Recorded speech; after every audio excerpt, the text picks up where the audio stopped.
Hey folks, welcome back to Canada's Boxing Channel. I hope you all enjoyed the the boxing card today. Really good card actually. I enjoyed it. I thought the Morel victory, even though I won money, that just didn't feel right. I don't think David Morel deserved the victory.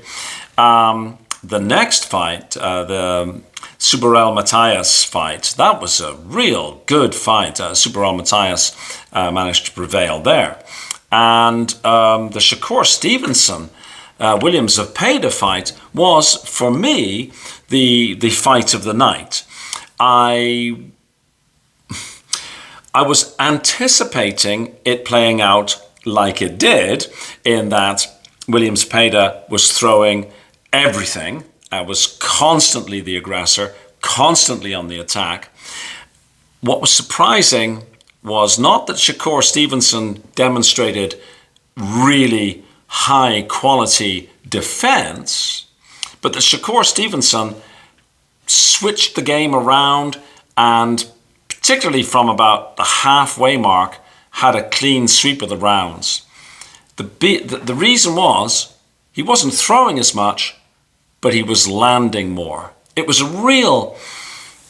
masterclass, to be honest, from a guy who I'm not a massive fan of.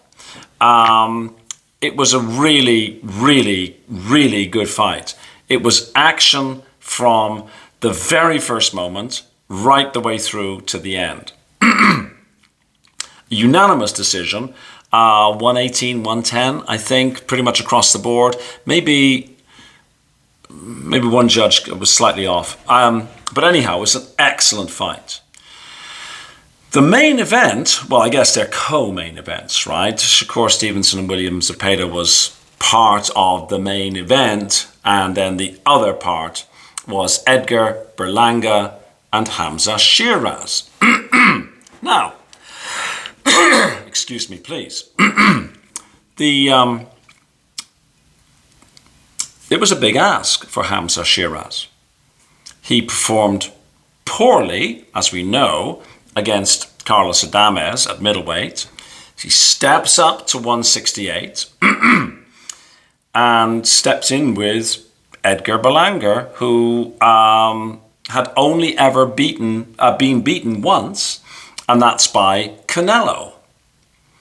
So even though he was the bookies' favourites, you could see a path to victory for Edgar Berlanga that was, he's the guy with 16 first-round knockouts. He's the guy with power in both hands. He is theoretically the naturally bigger man, though it certainly doesn't look like it in the ring. Well, it started off a bit slow. In fact, the first couple of rounds were kind of nothing much happened. And in fact, the commentators at the beginning of round 3 called it as the beginning of round 2. Like, it was such a...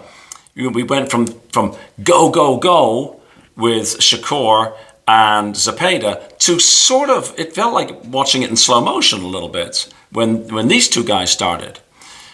But by about round 3, it picked up, and round 4...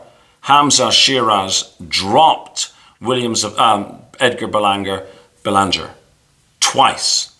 And to be entirely fair, Berlanga he got up, when he went down first, he was almost like angry with himself. He got up, maybe too quick, but he looked wobbly.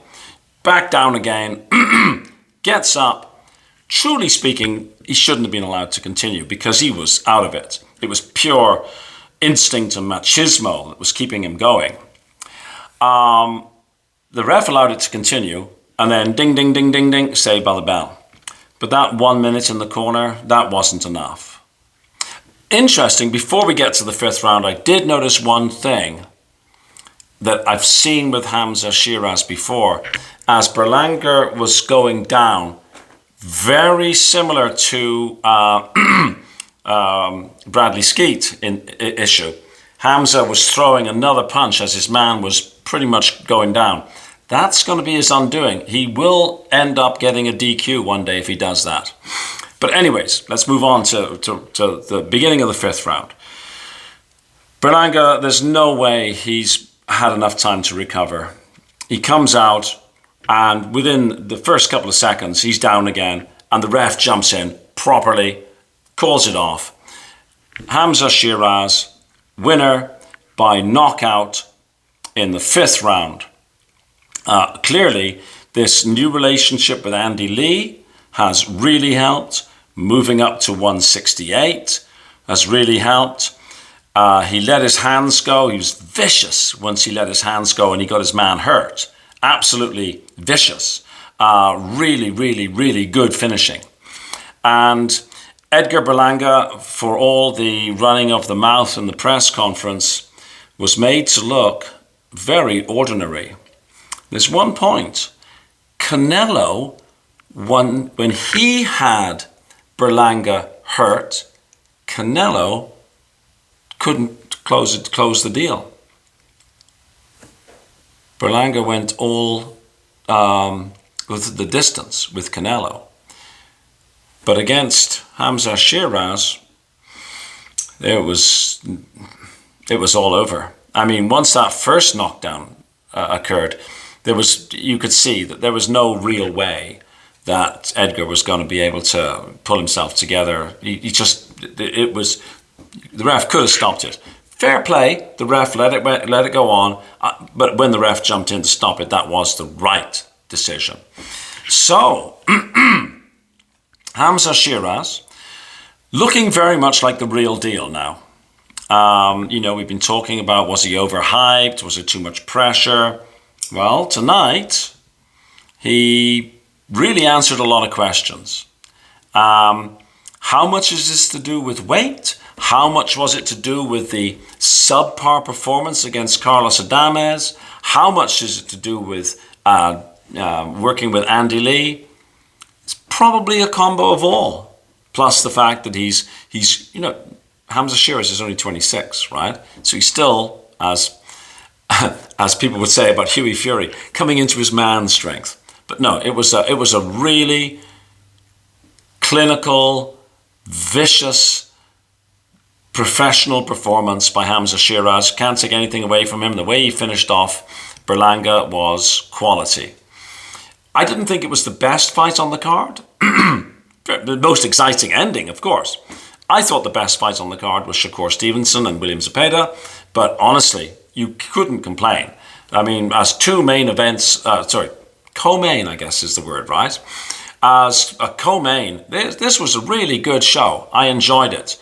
I didn't really like the commentary, particularly when Jim Lampley joined. Like, he was getting confused. He ended up talking about Hamzah Sheeraz's feet and then said, if he's got big feet, he should have big... And I'm thinking, oh, fuck, he's not going to say it, is he? But, he started talking, he should have big hands. And then there was some conversation about, Alexander Usyk, and he's fighting next week. And somebody says, is he? Who? Like, you have to listen to the commentary yourself, right? But it was just poor, to be perfectly honest with you. Together with, of course, the fact that all these commentators always spin the A-side narrative, right? Just, I don't know why. Like, I'd rather just watch it, so I know a lot of you actually watch it with the sound off, and I can't say as I blame you, really. Anyways, there's my quick take. Hats off to Hamzah Sheeraz. Really, first-class performance. And hats off also to Shakur Stevenson, who showed that he's not a runner and he's not just a defensive guy. He actually is able to produce quality offense. And also William Zepeda, you can't fault the man. Come forward. He threw almost like 600 punches. Like, really, he was just throwing everything. So I enjoyed it. A good night's boxing. Tomorrow I'll be talking with Ring Walk Boxing Podcast about this, and then later in the day with Jamie and hopefully some others. Anyhow, as you can tell, my cough is sort of bothering me again, so I'll shut up now. Wish you all a good night, and thanks very much for watching. Please like, please share, please subscribe. and have a fabulous day. Talk to you next time. Bye-bye.